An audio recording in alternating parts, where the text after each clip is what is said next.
Frederick I was one of the most famous of German emperors. He was a tall, stalwart man of majestic appearance. He had a long red beard, and so the people called him Barbarossa, or Redbeard.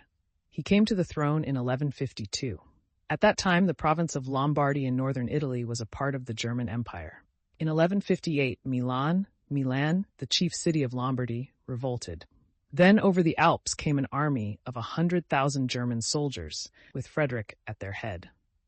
After a long siege, the city surrendered, but soon it revolted again. The emperor besieged it once more, and once more it surrendered. Its fortifications were destroyed, and many of its buildings ruined. But even then the spirit of the Lombards was not broken. Milan and the other cities of Lombardy united in a league and defied the emperor. He called upon the German dukes to bring their men to his aid. All responded, except Henry the Lion, Duke of Saxony, Frederick's cousin, whom he had made Duke of Bavaria also.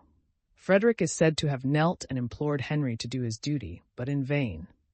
In his campaign against the Lombards, Frederick was unsuccessful. His army was completely defeated, and he was compelled to grant freedom to the cities of Lombardy. Everybody blamed Henry the Lion. The other dukes charged him with treason, and he was summoned to appear before a meeting of the nobles. He failed to come, and the nobles thereupon declared him guilty and took from him everything that he had, except the lands he had inherited from his father.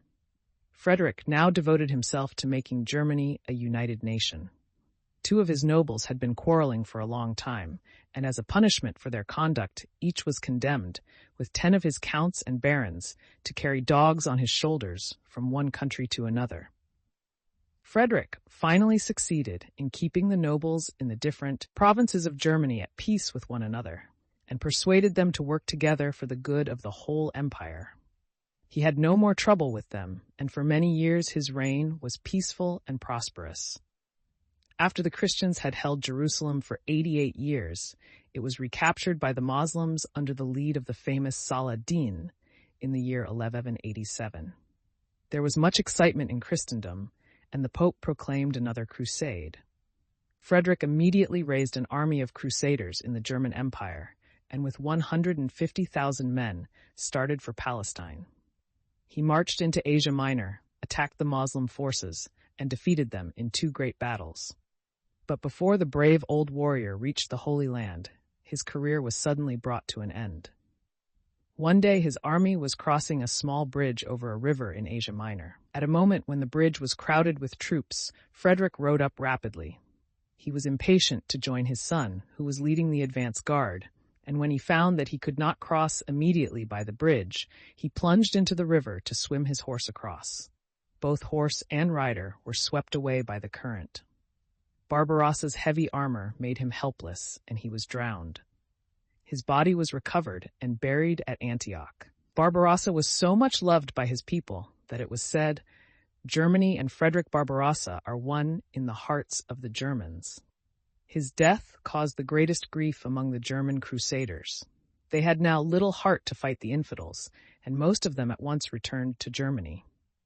In the empire, the dead hero was long mourned, and for many years the peasants believed that Frederick was not really dead, but was asleep in a cave in the mountains of Germany, with his gallant knights around him. He was supposed to be sitting in his chair of state, with the crown upon his head, his eyes half closed in slumber, his beard as white as snow, and so long that it reached the ground. "When the ravens cease to fly round the mountain," said the legend, "Barbarossa shall awake and restore Germany to its ancient greatness."